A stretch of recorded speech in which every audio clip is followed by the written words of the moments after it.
तुम्ही पण सोशल मीडियावरती उलटा वडापाव म्हणून हे खाताना बघितलंय का? पण थांबा, हा उलटा वडापाव नसून नाशिकचा फेमस असा पाववडा आहे। बऱ्याच फूड ब्लॉगर्सना वाटतं की हा काहीतरी नवीन प्रकार आहे आणि त्यांनी याला उलटा वडापाव असं नाव दिलेलं आहे। पण मंडळी, वर्षानुवर्षे चालत आलेली नाशिकची ही स्वतंत्र डिश आहे ज्याचं नाव आहे पाववडा।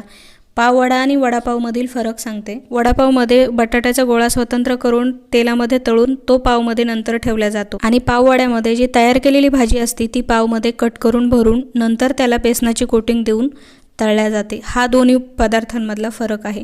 उगीच त्याला उलटा वडापाव वगैरे असे काही फॅन्सी नावं देऊ नका।